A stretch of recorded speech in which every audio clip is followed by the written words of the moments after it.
নমস্কার। ঠাকুর শ্রী শ্রী রামকৃষ্ণ পরমহংসদেব এবং মা শারদার চরণে আমার সশ্রদ্ধ প্রণাম জানিয়ে ভিডিওটা শুরু করছি। ধার্মিক আমরা কাকে বলবো বলুন তো?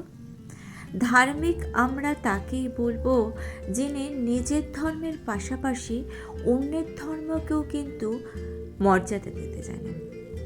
ঠাকুর শ্রী শ্রী রামকৃষ্ণ পরমহংসদেব এইরকমই একজন পরম ধার্মিক ছিলেন, যিনি শুধুমাত্র হিন্দু ধর্ম নয়, হিন্দু ধর্মের পাশাপাশি খ্রিস্টান, মুসলিম সমস্ত ধর্মকে কিন্তু সমান মর্যাদা দিয়েছেন।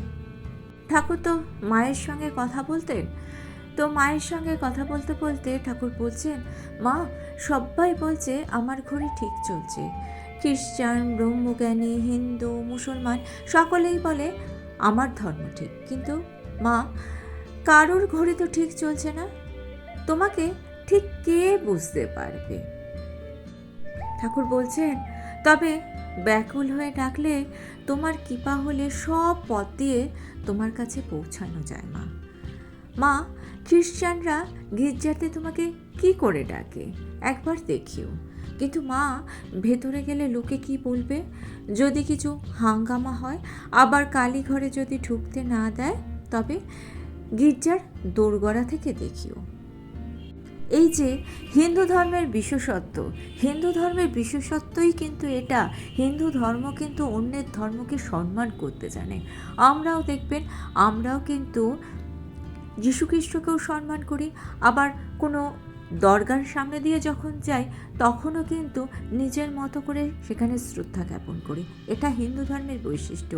আর হিন্দু ধর্মের এই মহত্বকে জাগ্রত করে আমাদের মধ্যে এই ধারণার বীজ বপন করেছেন কিন্তু ঠাকুর শ্রী শ্রী রামকৃষ্ণ পরমহংসদেব।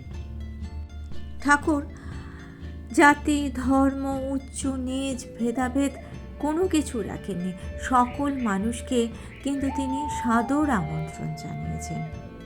ঠাকুর যখন কোনো ভক্তের বাড়িতে পদধূলি দিতেন, তখন আশেপাশের থেকে অনেক মানুষ কিন্তু সেখানে উপস্থিত হতেন। এইরকমই একটা ঘটনা কথা বলছি। সময়টা 1882 সালের 2 এপ্রিল রবিবার। ঠাকুর গেছেন কলকাতায় শ্রীযুক্ত প্রাণকৃষ্ণ মুখোপাধ্যায়ের শ্যামাপুকুরের বাড়িতে। দোতলার বৈঠকখানায় ভক্তদের সঙ্গে ঠাকুর বসে আছেন। পাড়ার অনেক বাবুরা এবং অনেক নিমন্ত্রিত ব্যক্তিরাও এসেছেন ঠাকুরের কথা শুনবার জন্য।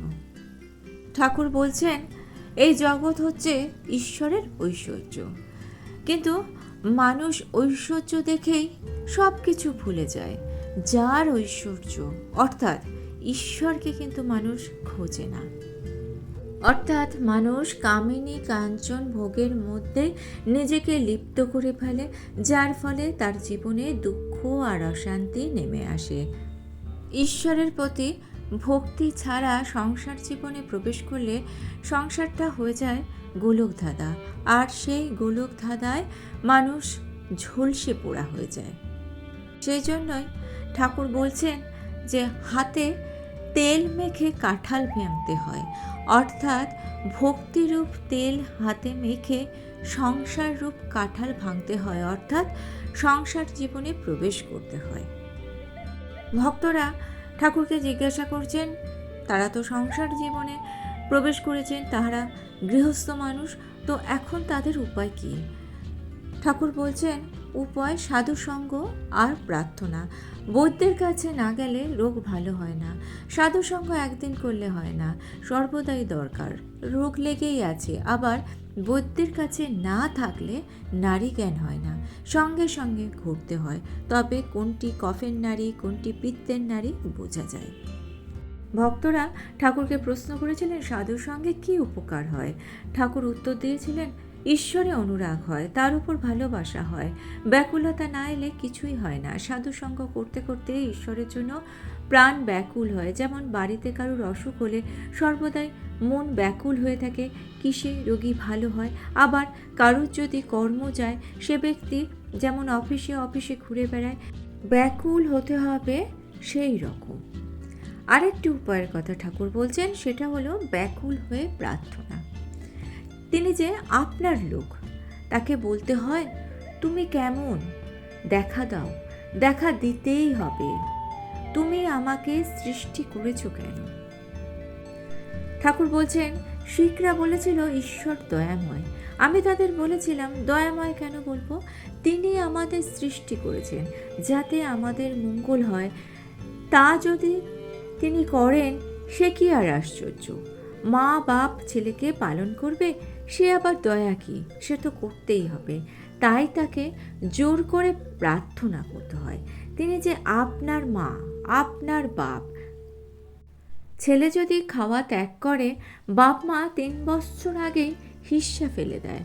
আবার যখন ছেলে পয়সা চায় আর পুনঃ বলে, মা তোর 2টি পায়ে পড়িয়ে আমাকে 2টি পয়সা দে, তখন মা বেজার হয়ে তার ব্যাকুলতা দেখে পয়সা ফেলে দেয়।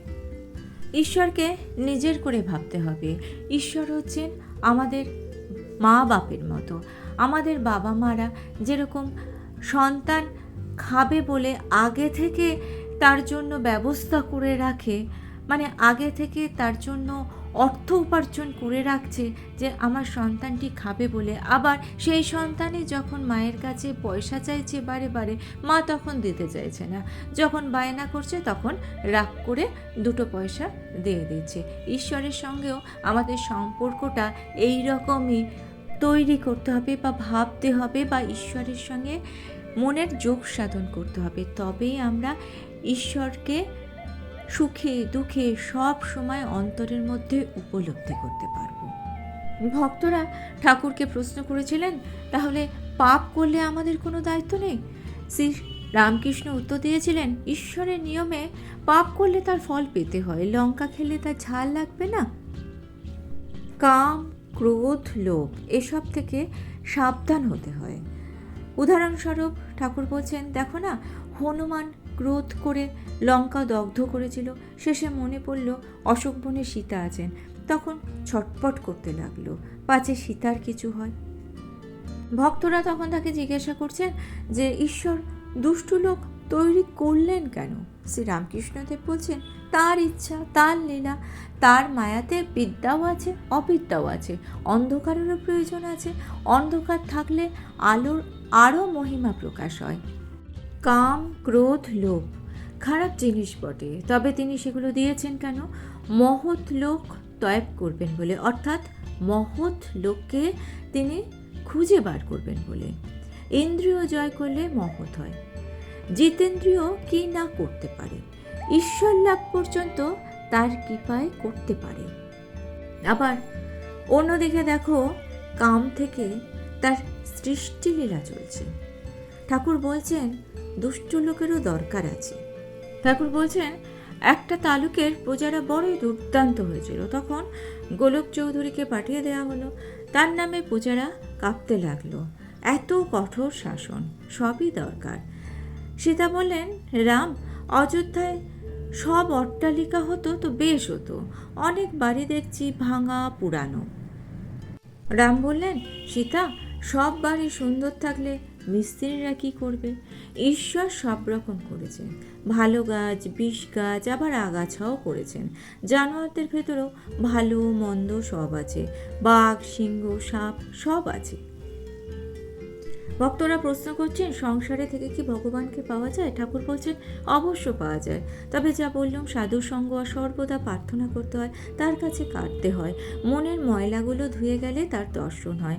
মনটি যেন মাটি মাখানো লোহার সুচ। ঈশ্বর চুম্বক পাথর, মাটি না গেলে চুম্বক পাথরের সঙ্গে যোগ হয় না। কাঁদতে কাঁদতে ছুঁচের মাটি ধুয়ে যায়। ছুঁচের মাটি অর্থাৎ কাম, ক্রোধ, লোভ, পাপ বুদ্ধি, বিষয় বুদ্ধি। মাটি ধুয়ে গেলে ছুঁচকে চুম্বক পাথর টেনে আনবে, অর্থাৎ ঈশ্বর দর্শন হবে। চিত্তশুদ্ধি হলে তবেই তাকে লাভ করা যায়। জ্বর হয়েছে, দেহতে রস অনেক আছে, তাতে কুইনাইনে কি কাজ হবে? সংসারে হবে না কেন? ওই সাধুসঙ্গ, কেঁদে কেঁদে প্রার্থনা, মাঝে মাঝে নির্জন বাস, একটু বেড়া না দিলে ফুটপাতের চারা গাছ ছাগল গরুতে খেয়ে ফেলে। ঠাকুর বলছেন সকলেরই মুক্তি হবে, তবে গুরুর উপদেশ অনুসারে চলতে হয়। বাঁকা পথে গেলে ফিরে আসতে কষ্ট হবে, মুক্তি অনেক দেরিতে হবে। হয়তো এ জন্মে হলো না, আবার হয়তো অনেক জন্ম পর হলো। ঈশ্বরকে অনেকে মাথায় রেখে কাজ করেন, যেমন নর্তকী মাথায় বাসন করে নাচে। আবার পশ্চিমের মেয়েদের দেখো নেই, মাথায় জলের ঘড়া, হাসতে হাসতে কথা কইতে কইতে যাচ্ছে। ভক্তরা বলছেন যে গুরুর উপদেশ বললেন, গুরু কেমন করে পাবো? শ্রীরামকৃষ্ণদেব বলছেন যে সে লোক গুরু হতে পারে না। বাহাদুরি কাঠ নিজেও ভেসে চলে, অনেক জীবজন্তু চড়ে যেতে পারে তাতে। হাওয়াতে কাঠের ওপর চললে কাঠও ডুবে যায়, যে চড়ে সেও ডুবে যায়। তাই ঈশ্বর যুগে যুগে লোকশিক্ষার জন্য নিজে গুরুরূপে অবতীর্ণ হন, অর্থাৎ সঠিক গুরু আপনাকে নির্বাচন করতে হবে। ঠাকুর বলছেন জ্ঞান কাকে বলে, আর আমি কে? ঈশ্বরই কর্তা আর সব অকর্তা, এর নাম জ্ঞান। আমি অকর্তা, তার হাতে যন্ত্র। তাই আমি বলি, মা তুমি যন্ত্রী, আমি যন্ত্র। তুমি ঘরণী, আমি ঘর। আমি গাড়ি, তুমি ইঞ্জিনিয়ার। তুমি যেমন চালাও তেমনি চলি। অর্থাৎ ঠাকুর বলছেন ভালো খারাপ এই দুটি জিনিসেরই ঈশ্বরের সৃষ্টি। খারাপ যদি না থাকে, ভালোকে আমরা ভালো বলে ভাবতে পারবো না। তাহলে আপনাকে যেটা করতে হবে, ভালোর পথ অনুসরণ করতে হবে, ঈশ্বরের প্রতি বিশ্বাস রাখতে হবে। ঈশ্বর আমাদের চালিয়ে নিয়ে যাচ্ছেন। আপনি যা করছেন সবই ঈশ্বরের ইচ্ছেই করছে। এই ভাবনা যদি আপনার মধ্যে তৈরি হয়, তাহলে আপনার অহংবোধ আর জাগ্রত হবে না। আপনি যদি অহংকার শূন্য হন, তাহলে আপনি যদি কোনো ভুল কাজ করেন, পাপ কাজ করেন, তাহলেও কিন্তু আপনি যদি ঈশ্বরের কাছে ক্ষমা চেয়ে প্রায়শ্চিত্ত করেন আর সেই ভুল কাজ আর কোনো দিন না করেন এবং আর কোনো দিন করবেন না বলে প্রতিজ্ঞাবদ্ধ হয়, তাহলেও কিন্তু কোনো মানুষ যে ভুল করেছে, পাপ কাজ করেছে, তারও কিন্তু উদ্ধার হবে। ভিডিওটা ভালো লেগে থাকলে ছোট্ট করে একটা লাইক করে দেবেন, আর চ্যানেলটিকে সাবস্ক্রাইব করে নিয়ে পাশে থাকা বেল আইকনটা প্রেস করে দিয়ে অল অপশনটা ক্লিক করে দেবেন। তাহলে যখনই নতুন কোনো ভিডিও আপলোড করব, তার নোটিফিকেশন আপনাদের কাছে পৌঁছে যাবে। ঠাকুর ও মায়ের চরণে প্রণাম জানিয়ে আজকে এই পর্যন্তই। Thanks for watching.